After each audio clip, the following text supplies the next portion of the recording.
تو عورت اور مرد کے قصے میں بھی، میاں بیوی کے باہمی تعلقات میں بھی اللہ اور اللہ کے رسول صلی اللہ علیہ وسلم نے یہی طریقہ اپنایا کہ دونوں کو ان کے فرائض بتائیں۔ تمہارے فرائض یہ ہیں، تمہارے فرائض یہ ہیں، ہر ایک اپنے فرائض کو ادا کرنے کی فکر کرے۔ اور اسی طرح یہ گاڑی چلتی ہے ترقی تک زندگی کی کہ دونوں اپنے فرائض کا احساس کریں، دوسرے کے حقوق کا پاس کریں۔ اپنے حقوق کی اتنی فکر نہ ہو جتنا دوسرے کے حقوق کی ادائیگی کی فکر ہو۔ یہ اگر جذبہ پیدا ہو جائے تو اسی سے زندگی استوار ہو جاتی ہے۔ اور اللہ اور اللہ کے رسول صلی اللہ علیہ وسلم کو ہماری اس زندگی کو استوار کرنے کی اتنی فکر ہے جو قرآن و حدیث بھرے ہوئے ہیں ان ہدایات سے کہ بھائی تمہارے فرائض یہ ہیں، تمہارے فرائض یہ ہیں۔ اور اگر کہیں اس میں رکھنا پڑ جائے تو اللہ اور اللہ کے رسول صلی اللہ علیہ وسلم کو کوئی بات اس دنیا میں اتنی ناپسند نہیں ہے جتنا میاں بیوی کے باہمی جھگڑے ناپسند۔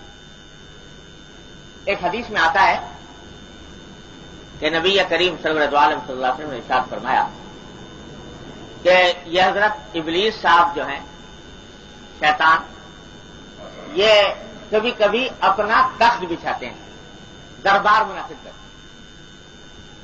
حدیث میں ہے کہ یہ دربار منعقد کرتا ہے سمندر کے کنارے یا سمندر کے اوپر، کوئی جانے کیسا دربار ہوتا ہو۔ تو اس میں جتنے اس کے چیلے چاٹے ہیں دنیا میں پھیلے ہوئے، جو اس کی اسکیموں پر عمل کر رہے ہیں، ان سب کا مشترک اجلاس ہوتا ہے اور ان سے ان کی کارکردگی کی رپورٹیں طلب کی جاتی ہیں کہ تم نے کیا کیا، تم نے کیا کیا۔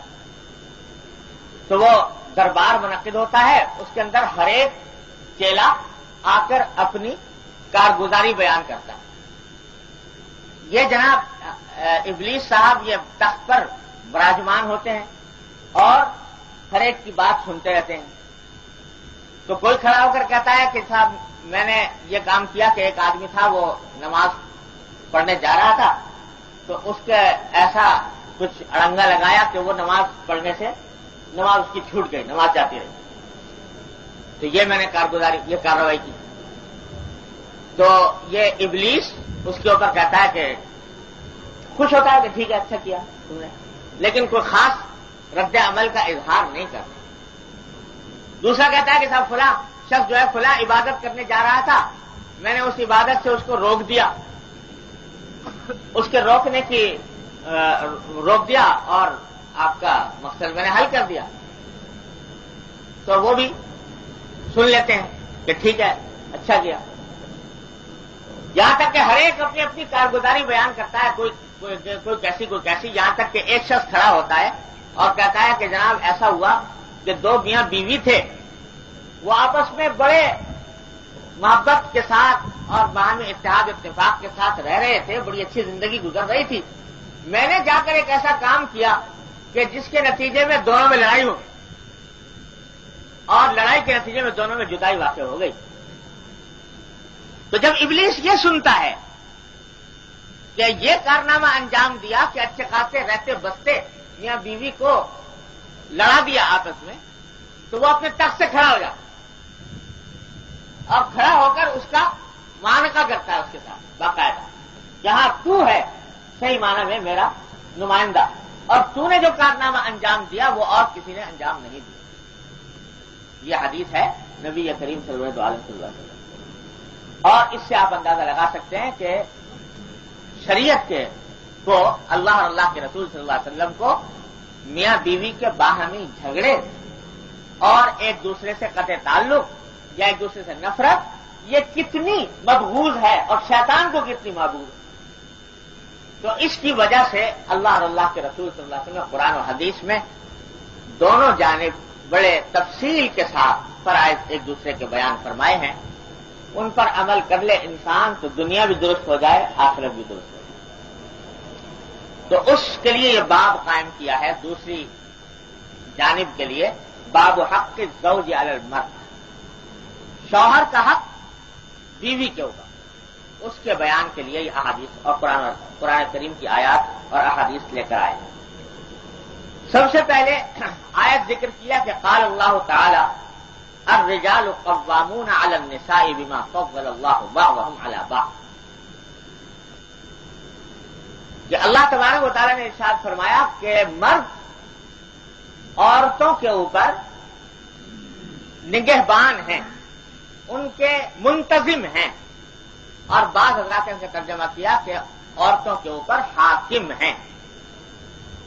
منتظم ہے، قوام کہا جاتا ہے اس شخص کو جو کسی کام کے کرنے کا ذمہ دار ہو، کسی کام کا انتظام کرنے کا ذمہ دار ہو، اس کو قوام کہتے ہیں. تو مرد عورتوں کے اوپر قوام ہیں، ان کے کاموں کے منتظم ہیں، ان کے حاکم ہیں. یہ ایک اصول بیان فرما دیں، کیونکہ اگر اصولی باتیں ذہن میں نہ ہوں تو اس صورت میں جتنے بھی کام انسان کرتا ہے وہ غلط تصورات کے ماتحت کرتا ہے. لہذا پہلے اصولی بات سمجھا دی، عورت کو مرد کے حقوق بیان کرتے ہوئے کہ مرد کی حیثیت یہ ہے کہ وہ تمہارے امور کا، تمہاری زندگی کے امور کا نگہبان ہے، منتظم ہے، حاکم ہے. یہ زندگی کے سفر کا امیر مرد ہے، عورت نہیں. اس کو حاکم بنایا، منتظم بنایا، امیر بنایا، عورت کو مأمور بنایا. اور یہ عین فطرت کے مطابق ہے، اللہ تبارک و تعالیٰ کے ارشاد کے مطابق. البتہ لفظ جو استعمال فرمایا اللہ تبارک و تعالیٰ نے یہاں، وہ ذرا سا سمجھنے کا ہے. لفظ یہ نہیں کہا، نہ امیر کا لفظ بولا، نہ حاکم کا لفظ بولا، نہ بادشاہ کا لفظ بولا، بلکہ لفظ استعمال کیا قوام. قوام کے معنی جیسے میں نے عرض کیا تھا کہ جو شخص کسی کام کا ذمہ دار ہو، تو اس کو ذمہ دار بنایا.